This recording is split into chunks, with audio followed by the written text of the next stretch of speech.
Hello everyone, once again welcome you all at Lokesh Sir Unlimited Study Zone. Okay so चलिए आज हम एक नए सेगमेंट में स्टार्ट करते हैं और आपको बताने वाले हैं। आज हमें यहाँ पे रिक्वेस्ट आई है एंगल ऑफ फ्रिक्शन और एंगल ऑफ रिपोज के कंसेप्ट। तो चलिए हम सबसे पहले स्टार्ट करते हैं। एंगल ऑफ फ्रिक्शन क्या होता है इस चीज़ को हम जानेंगे। ओके तो देखिए, जैसे आपके पास ये ब्लॉक रखा हुआ है, okay it's a simple block, एक ब्लॉक बॉडी रखी हुई है। अब इस ब्लॉक को अगर आप यहाँ पर एक सिंपल पुल फोर्स से पुल करते हैं, ठीक है ना जी। अगर आप इस ब्लॉक को आप एक फोर्स, ऑर्डिनरी फोर्स लगा करके पुल करेंगे तो क्या करेगा ये। आपने यदि फ्रिक्शन पढ़ रखा है तो आपको पता होगा कि ये धीरे धीरे धीरे धीरे करके फ्रिक्शन इधर बढ़ाता जाएगा। And friction is a self adjusting force, इसलिए ये अपना फ्रिक्शन लगातार बढ़ाता जाएगा। और एक कंडीशन आएगी कि इसका फ्रिक्शन इसके मैक्सिमम लेवल पे पहुंच चुका होगा, ठीक है ना। तो बिकॉज़ आपको यदि याद है तो मैं आपको याद दिला दूं, आपने यदि हमारे प्रीवियसली वीडियोस देखे हैं तो यदि आप स्टार्ट करते हैं यहाँ पर 0 न्यूटन तो आपको क्या मिलता है, इधर पे 0 न्यूटन। अगर आप यहाँ पर 1 न्यूटन करते हैं तो आपको 1 न्यूटन, 2 तो 2, 3 तो 3, because friction is a self adjusting force. But एक लिमिट आती है, उसके बाद ये फ्रिक्शन मैक्सिमम अमाउंट पर पहुंच जाता है। That point is called limiting friction force. Okay तो वहाँ पर हम बात कर रहे हैं, आप अपने पुल को उस पॉइंट तक ले चुके हैं, मैक्सिमम ले जा चुके हैं और ये पॉइंट आपको मिल चुका है मैक्सिमम पर लिमिटिंग फ्रिक्शन फोर्स। ओके तो दैट टाइम आपने पुल किया और आपका फ्रिक्शन आ चुका है क्या, मैक्सिमम फ्रिक्शन जो है that is f s max. इसको हम बोलते हैं static friction of at maximum level. It is also called limiting friction. Okay जिसे एफ एस मैक्स से ही शो किया जाता है। ऑर्डिनरी वे पे अगर आप कभी एफ एस मैक्स को एफ एस भी लिखते हैं तो बात बराबर मानी जाती है, क्योंकि इसमें कोई भी बदलाव नहीं होता है। और यदि आप एफ एस मैक्स को एफ एस लिख रहे हैं तो भी कोई गलत बात नहीं होगी। ओके क्योंकि जब आप बात करते हैं ना फ्रिक्शन की तो लिमिटिंग फ्रिक्शन की बात करते हैं। And what is limiting friction, it is the maximum value of the static friction. Static friction की मैक्सिमम वैल्यू अगर आपको याद नहीं है तो मैं एक कर्व के थ्रू आपको याद दिलाता हूँ। आपके पास दिस इज़ ये आपके पास इस एक्सिस पे आप क्या लगा रहे हैं, एक्सटर्नल फोर्स, एक्सटर्नल ई एक्स टी। और इस एक्सिस पर आप क्या लगा रहे हैं, इस पर आप लगा रहे हैं, सॉरी एक्सटर्नल फोर्स आप लगाएंगे और फ्रिक्शनल फोर्स आपको मिलेगा। तो आप अगर 1 न्यूटन का एक्सटर्नल लगाएंगे तो आपको 1 न्यूटन का फ्रिक्शन मिलेगा, पॉइंट विल बी हियर। अगर आप 2 न्यूटन का लगाएंगे तो आपको 2 न्यूटन का फ्रिक्शन मिलेगा, पॉइंट विल बी हियर। ऐसे यदि बढ़ाते जाएंगे तो आपका फ्रिक्शन भी बढ़ता जाएगा, बट कब तक बढ़ेगा, एक अमाउंट तक। ओके एक जहाँ तक मैक्सिमम ये फ्रिक्शन बढ़ेगा, जहाँ तक ये मैक्सिमम जा रहा है तो इसके कॉरस्पॉन्डिंग जो फ्रिक्शन फोर्स आएगा, that friction force is called limiting friction force. It is also called F s max. ठीक है तो यहाँ पर आ गया। अब इसके बाद अगर आपने बढ़ाया अपने फोर्स को तो आपका एक्सटर्नल फोर्स यदि बढ़ रहा है तो आपका फ्रिक्शन क्या होगा, कम होगा। Okay so come back to the point, करना क्या है, आपने मैक्सिमम फ्रिक्शन लगा दिया। अब देखिए mg ब्लॉक है, mg ब्लॉक का एक एक्शन होगा, this is mg, sorry block का मास m है तो इस पर एक्शन कितना होगा, mg, इसका वेट होगा एक्शन। और क्योंकि ब्लॉक फ्लैट सरफेस पे रखा है तो जितना इसका एक्शन होगा उतना ही क्या लगेगा, रिएक्शन। ओके तो ये आपने रिएक्शन लगा दिया।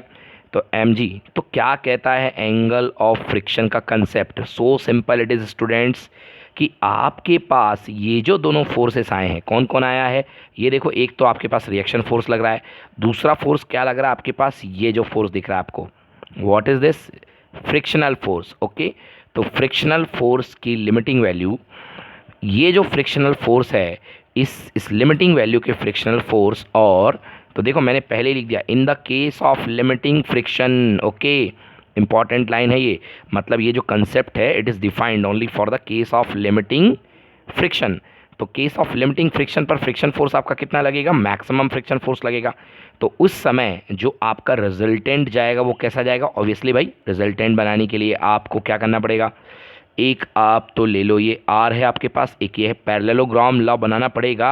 क्यों बनाना पड़ेगा? क्योंकि वेक्टर क्वांटिटीज़ हैं, और वेक्टर क्वांटिटीज़ का जो रिजल्टेंट होता है वो पैरेललोग्राम लॉ ऑफ एडिशन से निकाला जा सकता है। तो ये हो गया आपके पास फाइनली रिजल्टेंट। ओके, तो ये जो रिजल्टेंट एंगल बना रहा है, किसके साथ एंगल बना रहा है? नॉर्मल रिएक्शन के साथ। This is our normal reaction. ये रिएक्शन फोर्स है ना, ये जो एंगल बना रहा है it is called angle of friction. It is called angle of friction. तो कैसे डिफाइन करेंगे what is angle of friction? So it is the angle between normal reaction and the resultant of the, किसका किसका resultant? Angle of resultant of the, किसका किसका resultant आ रहा है? Frictional force का, लिमिटिंग फ्रिक्शन फोर्स का और नॉर्मल रिएक्शन का। मतलब देखो, ये हमारे पास क्या है? ये जा रहा है हमारे पास रिजल्टेंट। ओके, ये रिजल्टेंट है, और ये आपके पास क्या दिख रहा है आपको? ये आपके पास दिख रहा है आपका नॉर्मल रिएक्शन। तो इन दोनों फोर्सेस के बीच में जो एंगल बन रहा है, that angle is called nothing else what? Angle of friction. Okay, so it is quite simple and very clear to understand. ठीक है ना? तो ये हमारा हो गया एंगल ऑफ फ्रिक्शन। अब रही बात एंगल ऑफ फ्रिक्शन की वैल्यू कैलकुलेट करने की। So it's not an tough task, it is very simple to calculate the value. देखिए हम क्या फाइंड करते हैं, हम इसका टेन फाइंड करते हैं, इस एंगल का टेन मतलब टेन थीटा फाइंड करेंगे इस एंगल का। अच्छा, एक यहाँ पे मैंने लिखा, देखिए दिस थीटा इज और lambda. Most of the cases इसको लैम्डा से ही जाना जाता है। ओके, अब मैंने थीटा यहाँ पे लिख दिया, तो मैं चेंज नहीं कर रहा हूँ, नहीं तो बहुत गंदा लगने लगेगा ये। But most of the cases angle of friction को किससे जाना जाता है? लैम्डा से। ओके, तो आप जब ये डेरिवेशन करिएगा तो प्लीज़ यहाँ लैम्डा ले लीजिएगा। ओके, सो हमें क्या निकालना है? लैम्डा निकालना है। देखिए हमें क्या क्या चीज़ें मालूम है, हमें लैम्डा निकालना है। So for this angle lambda, for this angle suppose it is theta, tan theta is equal to perpendicular upon base. इस एंगल के लिए परपेंडिकुलर क्या होगी भाई? साइड, ये वाली साइड होगी। This side is equal to which side? ये है ना बेस साइड, इसके इक्वल होगी। सो यहाँ पर आप क्या रख सकते हैं? Tan theta is equal to perpendicular के प्लेस पे आप यही वैल्यू रख सकते हैं। बेस के प्लेस पे क्या रख सकते हैं आप? आर रख सकते हैं। ओके, क्योंकि बेस तो यही है ना, इसके साथ जो टच कर रहा है एडजेसेंट साइड बेस है। So tan theta is equals to हो जाएगा हमारे पास कितना? Perpendicular upon base. तो देखिए आगे बढ़ते हैं। Tan theta tangent of the angle of friction, इसका angle tan theta is equal to perpendicular. What is perpendicular? देखिए परपेंडिकुलर हमारे पास इसके लिए आ रहा है ये वाली चीज़। तो ये वाली चीज़ कितनी है? This is f s max. So here it is f s max. Now what is base? This is base, adjacent side this is r. Okay, so now tan theta is equal to आ गया हमारे पास f s max upon r. अब भैया f s की value क्या होती है? This is frictional force, maximum limiting friction force है ना। F static maximum, static friction की मैक्सिमम वैल्यू को क्या बोलते हैं? Limiting friction force. And limiting friction force equal to होता है म्यू इंटू आर। कौन सा म्यू भाई? बॉडी रुकी हुई है मतलब static mu. Okay, mu s into r, r से आर कैंसिल हो गया, हमारे पास क्या बन गया? हमारे पास बन गया tan theta is equal to mu into s. और अभी मैंने बोला था कि थीटा की जगह प्लीज़ लैम्डा ले लेना। सो आपके पास क्या आएगा? Mu s equals to tan of lambda बन जाएगा। This is equation number 1। तो क्या समझ में आया? हमें ये समझ में आ रहा है कि जो एंगल ऑफ फ्रिक्शन की टेंजेंट होती है वो स्टैटिक फ्रिक्शन के इक्वल हुआ करती है। So what we can write, अगर आपको लैम्डा निकालना है, so lambda is equals to क्या होगा भाई? लैम्डा इक्वल्स टू होगा tan inverse mu. Okay, very clear. देखो भाई tan mu s equal to tan lambda है, तो लैम्डा इक्वल टू क्या होगा? टेन इनवर्स म्यू एस लिख लो आप, या तो टेन इनवर्स म्यू एस। तो इससे हमारा आ जाएगा एंगल ऑफ फ्रिक्शन। ये हो गया हमारा एंगल ऑफ फ्रिक्शन। चलिए ओके, सो आई फील इसको एक बार देख लीजिए आप पूरे से अच्छे से, और आपको ये बहुत अच्छे से क्लियर हो रहा होगा। I hope there is no any problem in between. Okay, so without any delay अब हम चलते हैं अपने नेक्स्ट टॉपिक पे, that is angle of repose. और इस इक्वेशन को याद रखिएगा, this is mu s equal to tan lambda. अब देखिए, अब हम बात कर रहे हैं एंगल ऑफ रिपोज की। Okay, so angle of repose की बात करेंगे तो सबसे पहले आप एक सिचुएशन कंसीडर करो कि मान लो आपके पास एक फ्लैट सरफेस रखा हुआ है। ओके, ये एक फ्लैट सरफेस आपके सामने मैं दिखा रहा हूँ। अभी ये फ्लैट सरफेस के ऊपर एक कुछ ऐसा है कि दो पट्टे रखे हुए हैं, इसके ऊपर एक और प्लेन रखा हुआ है। इसके ऊपर एक बॉडी रखी हुई है। ओके, अब आप इस वाले जो ऊपर वाले को उठाना शुरू करो, धीरे धीरे लिफ्ट करना शुरू करो। तो पहले आप इसको यहाँ ले जाओगे, फिर आप यहाँ ले जाओगे, फिर आप यहाँ ले जाओगे, फिर आप यहाँ ले जाओगे। बच्चों क्या सिचुएशन आएगी, एक सिचुएशन आएगी कि अगर आप इसको थोड़ा सा और उठाओगे तो जस्ट गिर जाएगा। तो बस आप वहाँ ला करके रोक दो। मालूम क्यों रोक दो? क्योंकि ये जो कंडीशन होगी ये होगी condition of maximum friction force. ये जो कंडीशन होगी, अब देखो क्या है, ग्रेविटी इसको यहाँ गिराना चाह रही है नीचे की तरफ। ओके, मगर ये फ्रिक्शन फोर्स ऊपर की तरफ लग रहा है ना, जो इसको रोके हुए है। तो बस जस्ट गिरने ही वाला है ना, तो इस समय जो फ्रिक्शन फोर्स होगा ना, that is maximum friction force. तो मतलब that is called what, limiting friction force ये हुआ करता है, जिसको आप एफएस मैक्स बोलते हो। ओके, तो ये क्या है, ये लिमिटिंग फ्रिक्शन फोर्स है। ओके, तो इस कंडीशन में आप बॉडी को रोक दो। तो बच्चों यहाँ पर इस कंडीशन में कौन सा फ्रिक्शन होगा, लिमिटिंग फ्रिक्शन, मैक्सिमम फ्रिक्शन होगा। मैक्सिमम फ्रिक्शन के केस में ये जो एंगल बनता है इंक्लाइंड प्लेन का, किसके साथ, हॉरिजॉन्टल के साथ, this angle is called angle of repose denoted by phi. ठीक है, तो मतलब मैक्सिमम फ्रिक्शन की केस में जो आपका एंगल बन रहा है, ये देखो मैक्सिमम फ्रिक्शन की केस में, क्यों मैक्सिमम फ्रिक्शन की केस में, क्योंकि बिकॉज बॉडी को आप अगर जरा सा भी बॉडी को आपने उठाया तो क्या होगा भैया, बॉडी नीचे गिर जाएगी। ओके, तो मत उठाना बॉडी को, बस ला करके रोक देना।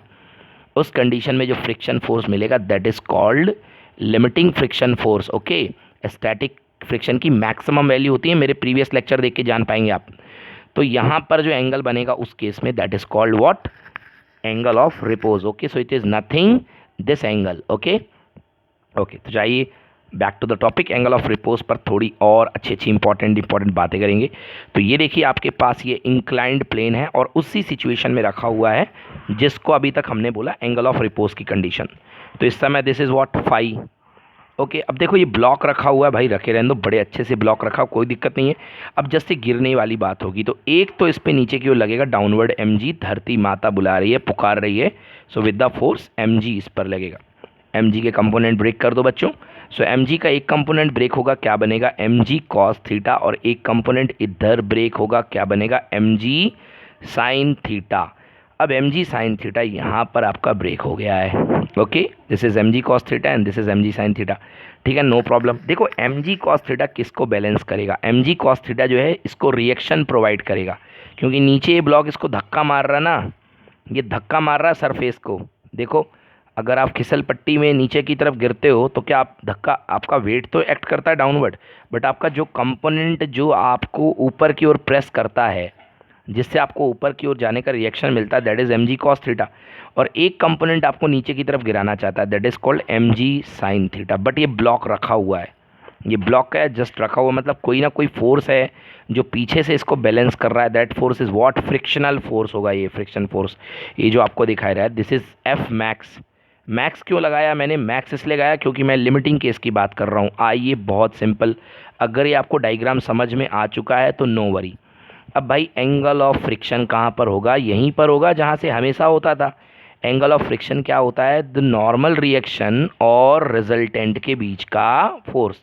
तो इसका रिजल्टेंट कहाँ जाएगा, रिजल्टेंट तो ऐसा जाएगा ऑब्वियसली, क्योंकि दोनों फोर्सेस हैं। तो दोनों फोर्सेस के लिए भैया पहले पैरेललोग्राम बना लो, और पैरेललोग्राम में डायगोनली आप रिजल्टेंट बना लो। मैंने डायरेक्शन भी बना दी, इतना ईजी कर दिया आपके लिए। अब यहाँ पर एंगल है lambda, this lambda is called angle of friction and this phi is called angle of repose. तो हमको चाहिए क्या, हमें तो एंगल ऑफ रिपोज निकालना है।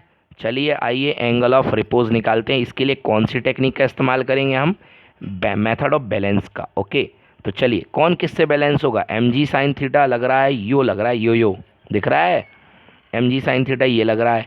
इसको कौन तान के रखेगा भैया, एफ मैक्स तान के रखेगा, है ना, मतलब फ्रिक्शनल फोर्स तान करके रखेगा। क्लियर हुआ, बिल्कुल क्लियर हो गया।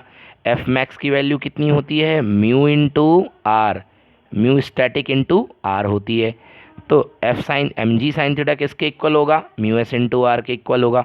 mg कॉस थीटा किसके इक्वल होगा, आर के इक्वल होगा। आइए रिलेशन बना देते हैं, ध्यान रखिएगा, वर्टिकल को वर्टिकल कैंसिल करेगा, हॉरिजॉन्टल को हॉरिजॉन्टल नहीं कहेंगे इसको, एक्चुअली आप डायरेक्शंस देखो अपोजिट और इक्वल है ना, तो इसलिए कैंसिल हो जाएगा। Okay, so eight the condition of limiting friction, क्यों बोल दिया मैंने, क्योंकि भैया सब कुछ लिमिटिंग में ही होने वाला है। ओके, नॉर्मल सिचुएशन में मत लगा देना। तो at the condition of limiting friction, देखो जल्दी से, एफ एस मैक्स मतलब ये अपना लिमिटिंग फ्रिक्शन फोर्स कौन प्रोवाइड कर रहा है, कौन बैलेंस कर रहा है, m g sine theta balance कर रहा है। और एफ आर कौन किसको बैलेंस कर रहा है, एम जी कॉस थीटा को। तो देखो cos phi because this angle is phi, so it is phi. यहाँ पे देखिए मिस्टेक से मैंने थीटा लिख दिया, मैं इसको चेंज कर रहा हूँ, that is phi. Okay, so this is m g sine phi and this is m g cos phi. ठीक है ना, थीटा की आदत पड़ चुकी है इसलिए। So because this angle is phi, तो फाई का कंपोनेंट तो फाई में टूटेंगे ना। Okay, so now f s max, देखो friction equal to m g sine phi, ये लिख दिया m g sine phi. Then reaction force r किससे बैलेंस होगा, एम जी कॉस फाई से, ये लिख दिया एम जी कॉस फाई। अब क्या कर दो भाई, एम जी से एम जी कैंसिल हो गया, so m g f s max upon r equal to कितना होता है, टेन फाई हो गया, no problem. Sine upon cos equal to tan theta, तो टेन फाई हो गया। नाउ एफ एस की वैल्यू क्या होती है, अभी देखो मैंने लिखा था ऊपर, फ्रिक्शन फोर्स इक्वल टू कितना होता है, म्यू स्टैटिक इंटू आर, तो रिप्लेस कर दो म्यू स्टैटिक इंटू आर से। ओके, अब आर से आर क्या हो जाएगा, कैंसिल, यानी कि म्यू स्टैटिक इक्वल टू कितना हो गया, 10 of phi. So mu static equal to 10 of phi. अब देखो अभी क्या देखा था आपने, बैक साइड ये स्टेटमेंट देखा था कि म्यू स्टैटिक इक्वल्स टू होता है 10 लैम्डा। ठीक है ना, देखो अभी जो प्रीवियसली आपने प्रूफ किया था, कौन सा लॉ आपने, कौन सा निकाला था, एंगल ऑफ फ्रिक्शन। तो आपने वहाँ पर क्या प्रूफ किया था, आपने वहाँ पर प्रूफ किया था mu static is equals to 10 of lambda, वहाँ पे ये प्रूफ किया था। और उसको कौन सा नंबर दिया था, नंबर 1।